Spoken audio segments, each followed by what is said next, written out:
S ನೋಡಿ, ಜನಾರ್ದನ್ ರೆಡ್ಡಿ ಮತ್ತೆ ರಾಮುಲು ಆಪ್ತನ ಕೈಯಲ್ಲಿ ಇದೀಗ ದೊಣ್ಣೆಗಳು ಕಂಡು ಬಂದಿದೆ. ಬ್ಯಾನರ್ ಗಲಾಟೆ ವೇಳೆ ದೊಣ್ಣೆ ಹಿಡಿದು ನಿಂತಿದ್ದ ಪಾಲಣ್ಣ, ಇದನ್ನ ಈ ಗುಂಪೇನಿದೆ ಅದನ್ನ ಕಟ್ಕೊಂಡು ದೊಣ್ಣೆ ಹಿಡಿದು ನಿಂತಿದ್ರು ಪಾಲಣ್ಣ. ಆದ್ರೆ ಈ ಪಾಲಣ್ಣ ದೊಣ್ಣೆ ಹಿಡ್ಕೊಂಡು ನಿಂತಿದ್ರಿಂದಲೇ ಇಷ್ಟೆಲ್ಲ ಅನಾಹುತಗಳಾಗೋದಕ್ಕೆ ದಾರಿ ಮಾಡಿಕೊಟ್ಟಿರೋದು. ಜನಾರ್ದನ್ ರೆಡ್ಡಿ ರಾಮುಲು ಆಪ್ತ ಇದೀಗ ಕೈಯಲ್ಲಿ ದೊಣ್ಣೆಗಳನ್ನ ಹಿಡಿದು ನಿಂತಿದ್ರು. ಬ್ಯಾನರ್ ಗಲಾಟೆ ವೇಳೆ ದೊಣ್ಣೆಯನ್ನ ಹಿಡಿದು ನಿಂತಿದ್ದ ಪಾಲಣ್ಣ ಇದೀಗ ಗುಂಪನ್ನ ಕಟ್ಕೊಂಡು ದೊಣ್ಣೆಯನ್ನ ಹಿಡಿದು ನಿಂತಿದ್ರು ಅನ್ನೋ ಮಾಹಿತಿಗಳು ಲಭ್ಯವಾಗ್ತಾ ಇದೆ. ಮಾಜಿ ಬುಡ ಅಧ್ಯಕ್ಷನಾಗಿದ್ದ ಪಾಲಣ್ಣನ ಕೈಯಲ್ಲಿ ದೊಣ್ಣೆ ಇತ್ತು. ಜನಾರ್ದನ್ ರೆಡ್ಡಿ ರಾಮುಲಿಗೆ ಆಪ್ತನಾಗಿರುವ ಪಾಲಣ್ಣ ಇವ. ಜನಾರ್ದನ್ ರೆಡ್ಡಿ ರಾಮುಲು ಆಪ್ತನ ಕೈಯಲ್ಲಿ ದೊಣ್ಣೆಗಳನ್ನ ಹಿಡಿದು ನಿಂತಿರೋದನ್ನ ಗಮನಿಸಬಹುದು.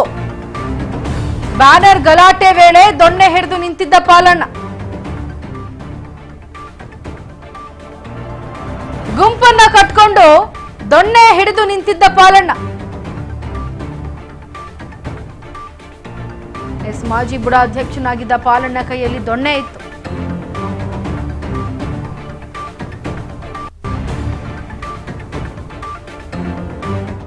ಜನಾರ್ದನ್ ರೆಡ್ಡಿ ರಾಮುಲಿಗೆ ಆಪ್ತ ಆಗಿರುವಂತಹ ಪಾಲಣ್ಣ ಕೈಯಲ್ಲಿ ದೊಣ್ಣೆಯನ್ನ ಹಿಡಿದು ನಿಂತಿದ್ರು. ಬ್ಯಾನರ್ ಗಲಾಟೆ ವೇಳೆ ಒಬ್ರಿಗೊಬ್ರು ಮಾತನಾಡ್ತಾ ಇರುವಾಗ ನಿಂತು ಒಂದಷ್ಟು ಸಮಸ್ಯೆಗಳಿಗೆ ಅಲ್ಲೇ ಪರಿಹಾರವನ್ನ ಕಂಡುಕೊಳ್ಬಹುದಾಗಿತ್ತು ಇವರೆಲ್ಲ. ಆದ್ರೆ ಚಿಕ್ಕ ಮಕ್ಕಳ ರೀತಿಯಲ್ಲಿ ಕಿತ್ತಾಡ್ಕೊಂಡಿದ್ದಾರೆ. ಇದು ಒಂದು ಕ್ಷುಲ್ಲಕ ಕಾರಣವಷ್ಟೇ, ಏನು ದೊಡ್ಡದಾಗಿ ಏನು ನಡೆದೇ ಇಲ್ಲ. ಕಾಂಗ್ರೆಸ್ನವ್ರು ಕಲ್ಲಿಸಿದ್ದಾರೆ ಅಂದ್ರೆ ಎಸಿಬೇಡ್ರಪ್ಪ ಅಂತ ಒಂದಷ್ಟು ಮಾತಿನಲ್ಲಿ ಮಾತನಾಡಿದ್ರೆ ಮುಗಿದೇ ಹೋಗ್ತಿತ್ತೇನು. ಕಾಂಗ್ರೆಸ್ನವರು ಕಲ್ತಾಂಡ್ ಹೊಡೆದ್ರು, ನಾವ್ಯಾಕೆ ಕಮ್ಮಿ ಇರಬೇಕು ಅಂತ ದೊಣ್ಣೆಗಳನ್ನ ತಂದು ದೊಣ್ಣೆಗಳನ್ನ ಹಿಡಿದು ಹೊಡೆಯೋದು. ಅದರಲ್ಲಿ ನೋಡಿ, ಜನಾರ್ದನ್ ರೆಡ್ಡಿ ರಾಮುಲು ಆಪ್ತ ಪಾಲಣ್ಣ ಕೈಯಲ್ಲಿ ದೊಣ್ಣೆ ಇತ್ತು. ಬ್ಯಾನರ್ ಗಲಾಟೆ ವೇಳೆ ದೊಣ್ಣೆಯನ್ನ ಹಿಡಿದು ನಿಂತಿದ್ರು ಪಾಲಣ್ಣ, ಗುಂಪನ್ನ ಕಟ್ಕೊಂಡು ಬಂದಿದ್ರು.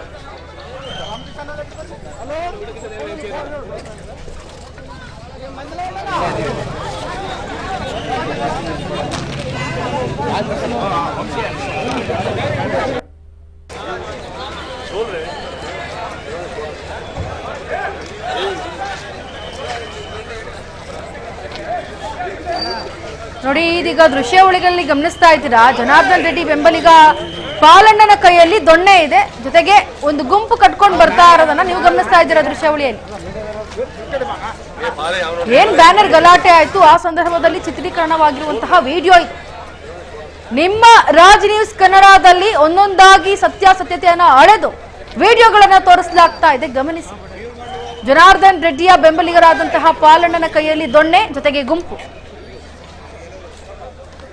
ವಿಡಿಯೋವನ್ನ ಗಮನಿಸ್ತಾ ಇದ್ದೀರಾ. ಅಂದ್ರೆ ಎಷ್ಟೋ ಸಾಮಾಜಿಕ ಜಾಲತಾಣದಲ್ಲಿ ಈ ವಿಚಾರವಾಗಿ ವಿಡಿಯೋಗಳನ್ನ ಹರಿಬಿಡಲಾಗಿತ್ತು. ಜೊತೆಗೆ ಪೊಲೀಸರು ಕೂಡ ಈ ವಿಡಿಯೋಗಳನ್ನ ಇಟ್ಕೊಂಡು ಅಂದ್ರೆ 200ಕ್ಕೂ ಹೆಚ್ಚು ವಿಡಿಯೋಗಳನ್ನ ಬೇರೆ ಬೇರೆ ಆಂಗಲ್ ನಿಂದ ತೆಗೆದಿರುವಂತಹ ವಿಡಿಯೋಗಳು, ಬೇರೆಯವರ ಮೊಬೈಲ್ ಅಲ್ಲಿ ಸರಿಯಾಗಿರುವಂತಹ ವಿಡಿಯೋಗಳನ್ನ ಪರಿಶೀಲನೆ ಮಾಡಿದಾಗ ಅದರಲ್ಲಿ ಜನಾರ್ದನ್ ರೆಡ್ಡಿ ಬೆಂಬಲಿಗ ಪಾಲಣ್ಣನ ಕೈಯಲ್ಲಿ ದೊಣ್ಣೆಗಳಿದೆ. ಅದನ್ನ ನೀವು ಗಮನಿಸ್ತಾ ಇದ್ದೀರಾ ದೃಶ್ಯಾವಳಿಗಳಲ್ಲಿ.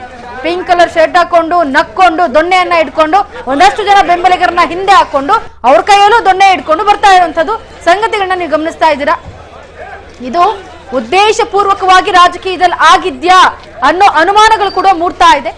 ದೃಶ್ಯಾವಳಿಗಳಲ್ಲಿ ಸ್ಪಷ್ಟವಾಗಿ ಕಾಣ್ತಾ ಇದೆ. ಇದು ಯಾವುದೋ ದುರುದ್ದೇಶದಿಂದ ಆಗಿರುವಂತದ್ದಲ್ಲ, ಉದ್ದೇಶ ಪೂರ್ವಕವಾಗಿ ಮಾಡಿದ್ದಾರೆ ಅನ್ನೋದು ತಿಳಿದು ಬರುತ್ತೆ ಈ ವಿಡಿಯೋ ನೋಡಿದ್ರೆ. ನಿಮ್ಮ ರಾಜ್ ನ್ಯೂಸ್ ಕನ್ನಡ ಇದನ್ನೆಲ್ಲ ಬಿಚ್ಚಿಡ್ತಾ ಇದೆ. ಜನಾರ್ದನ್ ರೆಡ್ಡಿ ರಾಮುಲಿಗೆ ಆಪ್ತ ಆಗಿರುವಂತಹ ಪಾಲಣ್ಣ ಇವರ ಕೈಯಲ್ಲಿ ದೊಣ್ಣೆಯನ್ನ ಹಿಡಿದು ತದನಂತರ ರೆಡ್ಡಿಯವರ ಮನೆ ಬಾಕ್ಲಲ್ಲಿ ಬಿಸಾಕ್ ಹೋಗೋದು, ಇದೇ ನಡೆದಿರೋದು. ಯಾಕಂದ್ರೆ ಅವರು ಮಾಡಿದ್ದಾರೆ ಅನ್ನೋದು ಗೊತ್ತಾಗ್ಬೇಕಲ್ಲ. ಆದ್ರೆ ಸತ್ಯ ಯಾವಿತ್ತಿದ್ರೂ ಸತ್ಯ ಗೊತ್ತಾಗುತ್ತೆ, ಒಂದಲ್ಲ ಒಂದು ರೂಪದಲ್ಲಿ. ಏನಾದ್ರೂ ಒಂದು ಕಳ್ಳ ಏನಾದ್ರೂ ಒಂದು ಕದಿವಾಗ ಏನಾದ್ರೂ ಒಂದು ಮಿಸ್ ಮಾಡೇ ಹೋಗಿರ್ತಾನಂತೆ. ಎಷ್ಟೇ ಎಕ್ಸ್ಪರ್ಟ್ ಆದ್ರೂ ಒಂದಲ್ಲ ಒಂದು ಕುರುಹನ್ನ ಬಿಟ್ಟೇ ಹೋಗಿರ್ತಾರೆ. ಈಗ ಜನಾರ್ದನ್ ರೆಡ್ಡಿ ಬೆಂಬಲಿಗ ಪಾಲಣ್ಣನ ಕೈಯಲ್ಲಿ ದೊಣ್ಣೆ, ಜೊತೆಗೆ ಅವರ ಅಕ್ಕಪಕ್ಕ ಇರುವಂತಹವರು ಕೂಡ ದೊಣ್ಣೆಯನ್ನು ಇಟ್ಕೊಂಡ್ ಬಂದು ಒಂದು ಗುಂಪನ್ನ ಕಟ್ಕೊಂಡು ಬರ್ತಾ ಇದ್ದಾರೆ. ಇನ್ನು ಮುಂದೆ ನೋಡಿದ್ರೆ ಕಾಂಪೌಂಡ್ ನಲ್ಲಿ, ರೆಡ್ಡಿ ಮನೆ ಕಾಂಪೌಂಡ್ ನಲ್ಲಿ ದೊಣ್ಣೆಗಳನ್ನ ಹೆಸರು ಪರಾರಿಯಾಗಿದ್ದಾರೆ ಅಲ್ಲಿಂದ. ನೋಡಿ, ಉದ್ದೇಶ ಇಷ್ಟೇ. ಬ್ಯಾನರ್ ಒಂದು ಸುಮ್ಮನೆ ಒಂದು ವಿಚಾರ ಅಷ್ಟೇ. ಬ್ಯಾನರ್ ಅನ್ನೋದು ಒಂದು ರೀಸನ್ ಅಷ್ಟೇ. ಒಟ್ಟಲ್ಲಿ ಜಗಳ ಮಾಡಬೇಕಾಗಿತ್ತು, ಜಗಳ ಆಗಿದೆ ಅಷ್ಟೇ. ಬ್ಯಾನರ್ ಹರಿದಿದ್ದಾರೆ ಅಂತ ಜಗಳ ಆಗಿಲ್ಲ ಇಲ್ಲಿ. ಇದು ರಾಜಕೀಯವಾಗಿ ಬೇರೆನೇ ತಿರುವನ್ನ ಪಡೆದುಕೊಳ್ತಾ ಇದೆ. ಯಾಕಂದ್ರೆ ಒಂದು ಬ್ಯಾನರ್ ಇಂದ ಇಷ್ಟೆಲ್ಲ ಆಗುತ್ತೆ ಅಂದ್ರೆ ಇದು ಅಸಾಧ್ಯ, ನಂಬಲಾಗದಂತಹ ವಿಚಾರ ಇದು.